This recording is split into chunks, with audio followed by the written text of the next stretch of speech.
Howdy everyone, and today I'm doing something I really like to do, testing out one of Canon's very small EF-M lenses, the 55-200mm f4.5-6.3 IS STM. This will only work on Canon's mirrorless EOS M camera system and not digital SLRs.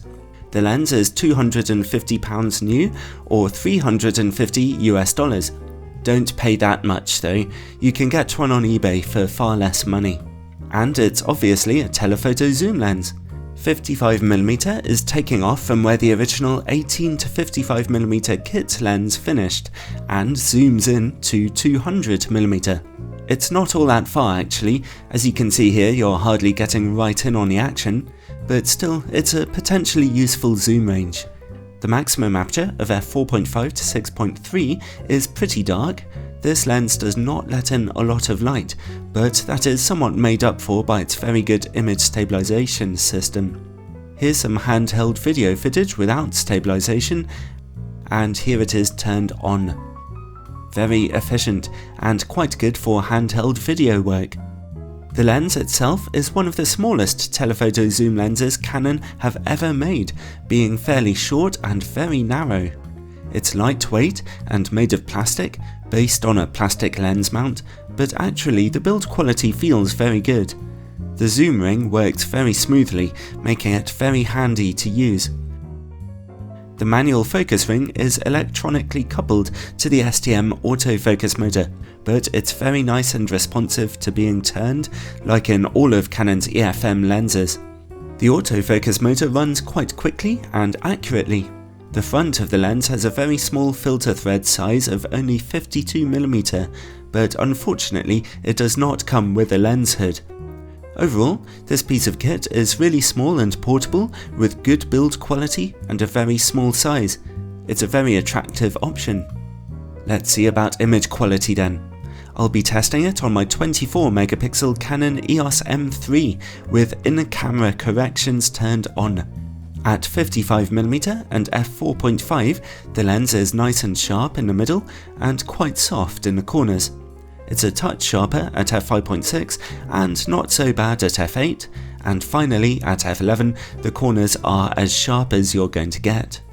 Let's zoom in now to 100mm. Now the maximum aperture has narrowed to f5. The lens is still very sharp in the middle and much better now in the corners than at 55mm. If you stop down to f8, there's a touch of extra sharpness. Finally, 200mm. At f6.3, the lens is pretty sharp in the middle, although contrast is slightly reduced. The corners are also quite good. If you stop down to f8, then there's a touch of extra contrast in those corners. So overall, considering the resolution demands of a 24MP camera, the lens conducts itself pretty well, offering nice, sharp images, particularly if the aperture is topped down just a little. Alright then, vignetting and distortion. At 55mm there's only a touch of barrel distortion and some noticeable vignetting in the corners. Stop down to f5.6 to see it reduced, or of course just use peripheral illumination on your camera. At 70mm distortion is gone. At 200mm it's flipped into slight pincushion distortion and vignetting is a bit strong at f6.3. At f8 it's reduced, and at f11 it's finally gone. The lens can focus as closely as about 95cm, about average for a telephoto zoom lens.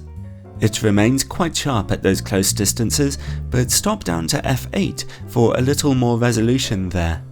Let's see now about work against bright lights. When they get in your picture, the amount of flaring and loss of contrast is really quite bad. In fairness, I have yet to see a telephoto lens which can handle bright lights much better. And finally, bokeh. It's actually very hard to get an out of focus background with a lens with such a dark aperture.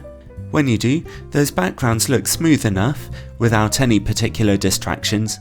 So overall, the EF-M 55-200mm IS STM is a very nice basic lens which is perfectly capable to get sharp images. 200mm isn't all that much telephoto reach, and the dark aperture won't get you the most exciting looking pictures. and if you're buying it new, it's a bit overpriced. But it's lovely and small, you could take it around anywhere with you, so for handiness value alone, it's pretty recommendable.